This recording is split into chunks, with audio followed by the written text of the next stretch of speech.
नमस्कार, आप देख रहे हैं न्यूज़ वन इंडिया। मैं हूं आपके साथ ऋतु तोमर। बुलेटिन की शुरुआत करेंगे इस वक्त की बड़ी खबर के साथ, जो कि हमीरपुर से है। तो बेखौफ बदमाशों के बुलंद हो रहे हौसले, युवक का तमंचे के साथ वीडियो वायरल हुआ। वीडियो में अवैध तमंचे का प्रदर्शन किया जा रहा है। सुमेरपुर थाना क्षेत्र के मुंडेरा गांव का ये मामला है। जिले से पहले भी सामने आ चुके हैं ऐसे कई मामले। तो अवैध हथियारों के प्रदर्शन पर पहले भी कार्रवाई हुई थी, लेकिन फिर भी हाल वहीं का वहीं। तो फिर भी हाल वहीं का वहीं। ये तस्वीरें हैं उसी वीडियो की। न्यूज़ वन इंडिया की टीवी स्क्रीन पर आप ये तस्वीरें देख सकते हैं। अवैध तमंचा जिसका प्रदर्शन किया जा रहा है। तो लाल घेरे में आप देख सकते हैं हाथ में वो अवैध तमंचा जिसका प्रदर्शन कर रहे हैं। तो बेखौफ बदमाशों के बुलंद हो रहे हौसले, युवक का तमंचे के साथ वीडियो वायरल। वीडियो में अवैध तमंचे का प्रदर्शन किया जा रहा है और ये तस्वीर उसी वीडियो की है। सुमेरपुर थाना क्षेत्र के मुंडेरा गांव का ये मामला है। जिले से पहले भी कई ऐसे मामले सामने आ चुके हैं और कार्रवाई भी उन पर हुई, लेकिन फिर भी कोई असर नहीं। हालात जस के तस बने हुए हैं। तो अवैध हथियारों के प्रदर्शन पर पहले भी कार्रवाई हुई थी, लेकिन उसके बावजूद भी हालात नहीं बदले और लोगों में कोई डर और कोई खौफ नहीं। ये अवैध तमंचा लेकर खूब दबंगई दिखाई जा रही है और वीडियो बनाया गया जिसका वीडियो वायरल भी हो रहा है। तो प्रदर्शन किया जा रहा है इस अवैध तमंचे का, जो कि साफ दिखाता है कि आखिर लोगों में कानून का कोई डर और कोई खौफ नहीं है। प्रशासन का किसी भी तरह का डर इन लोगों की आंखों में नहीं। तूने अपनी पसंद तो बता दी, अब मेरी सुन। तो हमीरपुर का ये वीडियो बताया जा रहा है। युवक के हाथ में तमंचा है और देख सकते हैं आप लाल घेरे में किस तरीके से लहराता हुआ इस तमंचे को बार बार। अब मेरी सुन। हालांकि इस जिले से पहली बार ये कोई वीडियो वायरल नहीं हुआ और पहली बार इस तरह की कोई खबर नहीं आई, बल्कि कई बार इस तरह के मामले हमीरपुर से सामने आए हैं, लेकिन उसके बाद भी हालात जस के तस बने हुए हैं। लोगों में कोई डर नहीं, कोई खौफ नहीं। ये अवैध तमंचा लहराता हुआ युवक, जिससे साफ दिख रहा है कि कानून का कोई डर, कोई खौफ इस युवक की आंखों में तो नहीं है। तो यानी कि कार्रवाई भी हुई जो पिछले कुछ मामले आए उन पर, लेकिन फिर भी कानून को लेकर जो डर लोगों में होता है, जो खौफ होता है, वो कहीं नहीं। तो झांसी से खबर, जहां के टोडी फतेहपुर में राज्य स्तर पर कबड्डी प्रतियोगिता आयोजित की गई, जिसमें मेरठ से महिला टीम और टोडी फतेहपुर से पुरुष टीम ने प्रथम स्थान प्राप्त किया। वहीं बनारस से महिला टीम और भिंड से पुरुष टीम ने दूसरा स्थान प्राप्त किया। 3 दिन तक चली इस प्रतियोगिता का समापन क्षेत्रीय उपाध्यक्ष अशोक राजपूत ने किया। साथ ही कार्यक्रम में आयोजक कमेटी से निशांत तिवारी समेत कई लोग मौजूद रहे, जिन्होंने विजेताओं को पुरस्कार वितरित किए।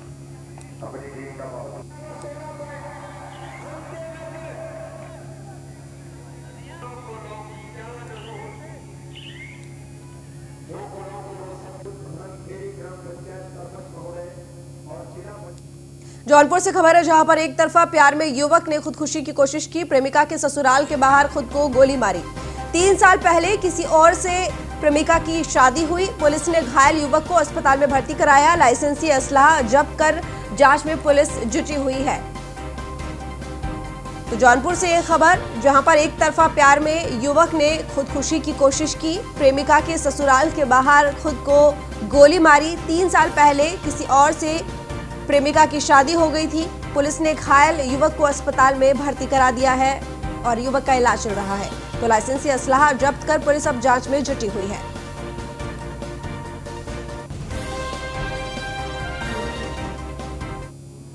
एक 26 साल का लड़का है, गौरव नाम बता रहे हैं इसका। इसके बाएं सीने में गोली लगी है। गोली जो है आर पार हो गई है। इसकी स्थिति काफ़ी नाजुक है।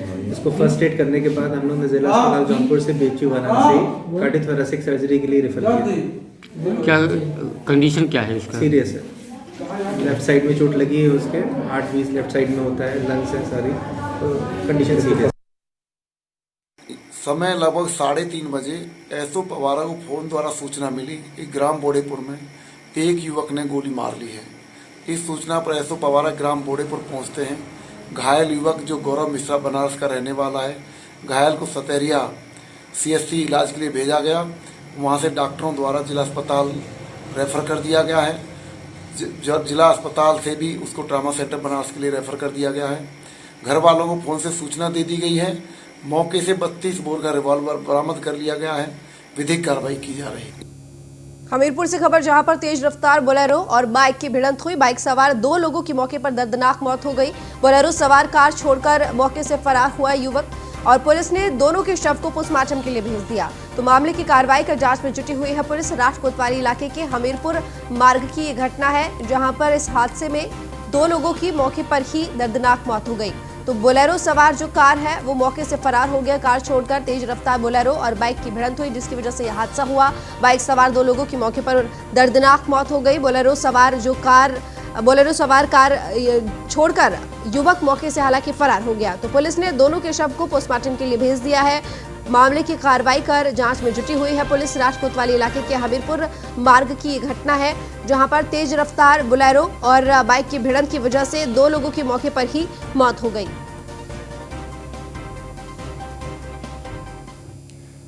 गाजियाबाद से बड़ी खबर, जहां पर घने कोहरे के कारण दर्दनाक सड़क हादसा हुआ और पेरीफेरल एक्सप्रेसवे पर यह दर्दनाक हादसा हुआ है। खराब खड़े ट्रक से जा टकराई 2 गाड़ी। हादसे में पिता पुत्र समेत 3 लोगों की मौत हो गई। पेरीफेरल एक्सप्रेसवे पर 10 दिन में यह दूसरा हादसा है। तो गाजियाबाद से ये बड़ी खबर आपको बता रहे हैं, जहां पर घने कोहरे के कारण दर्दनाक सड़क हादसा हुआ। पेरीफेरल एक्सप्रेसवे पर यह दर्दनाक हादसा हुआ।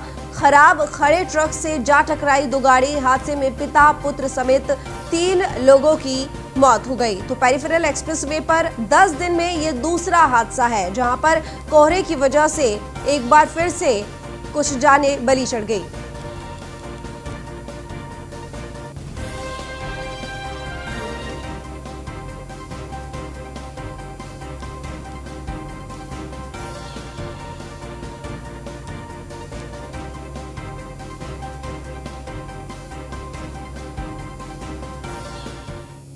इटावा से खबर है, जहां पर नुमाइश के मेले की तैयारियां जोरों से चल रही हैं। एसडीएम सिद्धार्थ ने नुमाइश का जायजा लिया, साथ ही कर्मचारियों को साफ सफाई को लेकर कई जरूरी निर्देश भी दिए। वहीं एसडीएम के साथ नगर पालिका अधिकारी अनिल कुमार समेत कई लोग मौजूद रहे। बता दें कि 31 जनवरी से मेले का शुभारंभ किया जाएगा, जिसका उद्घाटन जिलाधिकारी श्रुति सिंह करेंगी।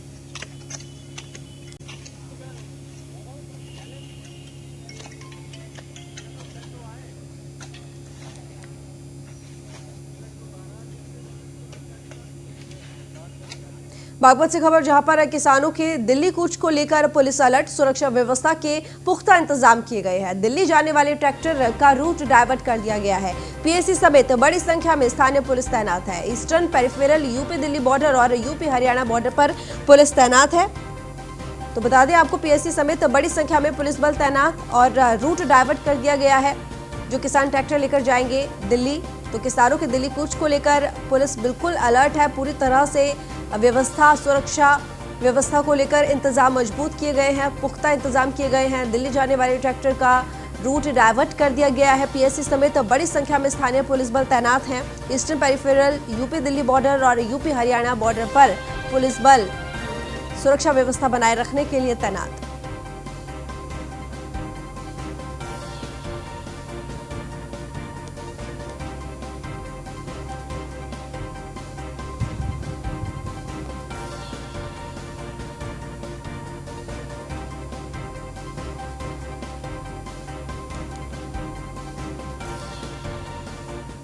तो वहीं यूपी के प्रतापगढ़ में दबंगों की गुंडागर्दी जमकर चल रही है। नाली के विवाद का निस्तारण करने पहुंचे पुलिस टीम पर लोगों ने हमला कर दिया है, जिसमें 5 पुलिसकर्मी गंभीर रूप से घायल हो गए हैं। वहीं घटना की सूचना लगते ही एएसपी भारी पुलिस फोर्स के साथ मौके पर पहुंचे और घायलों को जिला अस्पताल में भर्ती करवा दिया। मामला कथई थाना क्षेत्र के शिवसत गांव का है। एएसपी सुरेंद्र द्विवेदी ने बताया कि पुलिस दबंगों के खिलाफ कड़ी कार्रवाई करेगी और फिलहाल पुलिस फरार हुए बदमाशों की तलाश में जुटी हुई है।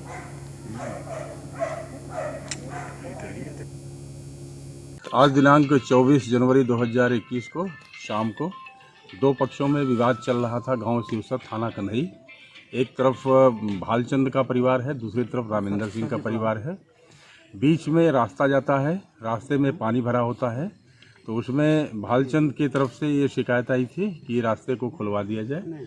तो इसी शिकायत पर स्थानीय पुलिस की टीम यहाँ पर आई थी। रामेंद्र सिंह इत्यादि इनके परिवार के लोग और इनके संपर्क के लोग, इन्होंने इसका विरोध करते हुए पुलिस पर आक्रामक हुए हैं। और हमारी तरफ से पुलिस के 2 जवान हैं, एक सब इंस्पेक्टर, एक कांस्टेबल, जिसको पथराव किए हैं, कुछ डंडा लगा है। और चोट हुई है, इसका हम मेडिकल करा रहे हैं और अभियोग पंजीकृत कर हम अग्रिम कार्रवाई करेंगे। और जो भी दोषी अभियुक्त हैं इनको हम गिरफ्तारी करेंगे। रात में हम टीमें बनाकर गिरफ्तारी करेंगे। अब इस समय तो मौके से भाग गए हैं और हम गिरफ्तारी करेंगे।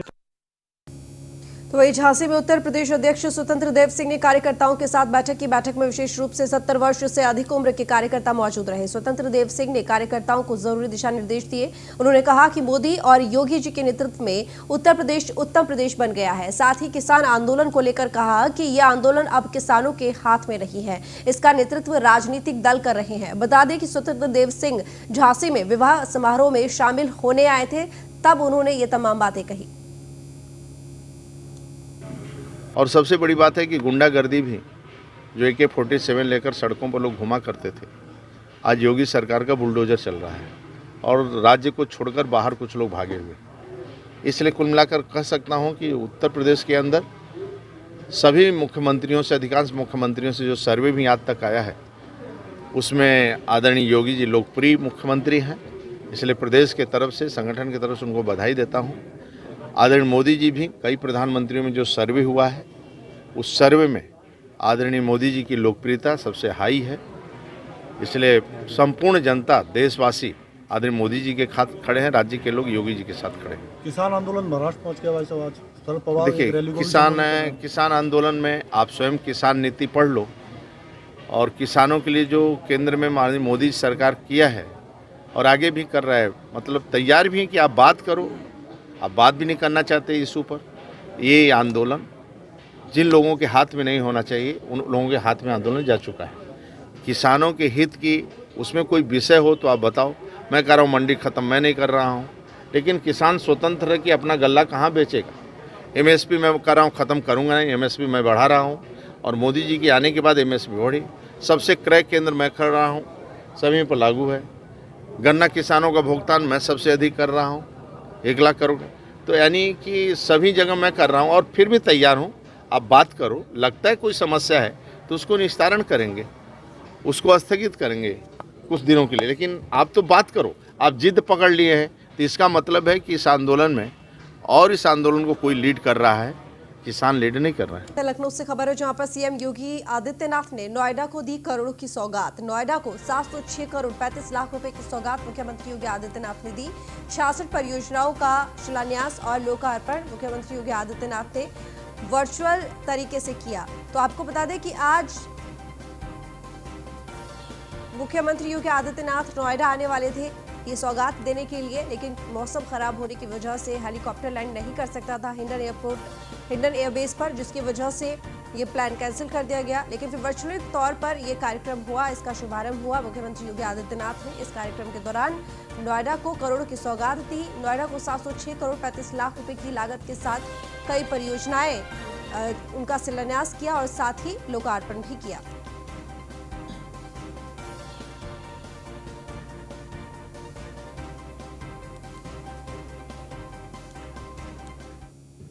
तो चलिए अब आपको बता देते हैं कि मुख्यमंत्री योगी आदित्यनाथ ने कौन सी परियोजनाएं रही जिनका लोकार्पण किया। तो सेक्टर 16 फिल्म सिटी भूमिगत कार पार्किंग, सेक्टर 3 भूमिगत कार पार्किंग, सेक्टर 91 में बायोडाइवर्सिटी पार्क, सेक्टर 150 में शहीद भगत सिंह पार्क, ये तमाम परियोजनाएं जिनका लोकार्पण मुख्यमंत्री योगी आदित्यनाथ ने किया।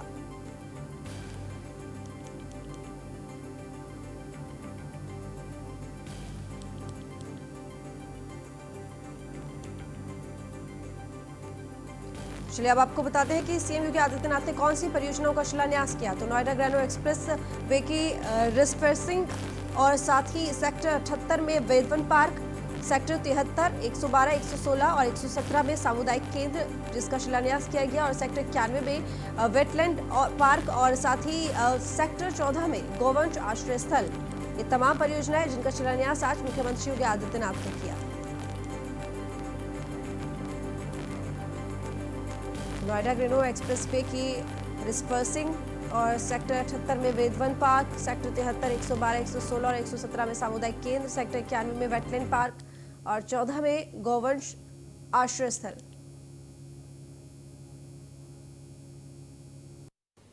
पिछले 40 वर्षों से एक बात की मांग होती थी कि प्रदेश में पुलिस आयुक्त प्रणाली लागू हो और यह सौभाग्य प्रदेश की राजधानी लखनऊ को और आर्थिक राजधानी के रूप में तेजी के साथ विकास के पथ पर अग्रसर गौतम बुद्ध नगर को प्राप्त हुआ है। पिछले 1 वर्ष के अंदर पुलिस आयुक्त प्रणाली ने आम जन के मन में एक विश्वास पैदा करने का जो प्रयास किया, आज उसी का प्रतिफल है कि सेफ सिटी में भी गौतम बुद्ध नगर की परियोजनाओं का आज वहाँ पर एक साथ शुभारंभ किया जा रहा है। 4 नए थानों का भी आज वहाँ पर कार्य शुभारंभ करने का अवसर मुझे प्राप्त हो रहा है। मैं इस अवसर पर बेहतरीन कार्य पद्धति के लिए पुलिस आयुक्त प्रणाली ने आम जन के मन में जो एक विश्वास पैदा किया है, इस विश्वास के लिए सभी पुलिस अधिकारियों को, कर्मियों को भी हृदय से बधाई देता हूँ। इसी विकास के पथ पर अग्रसर नोएडा, ग्रेटर नोएडा और यमुना अथॉरिटी के कार्यों का अवलोकन करने का भी मुझे एक अवसर वहाँ प्राप्त होता, लेकिन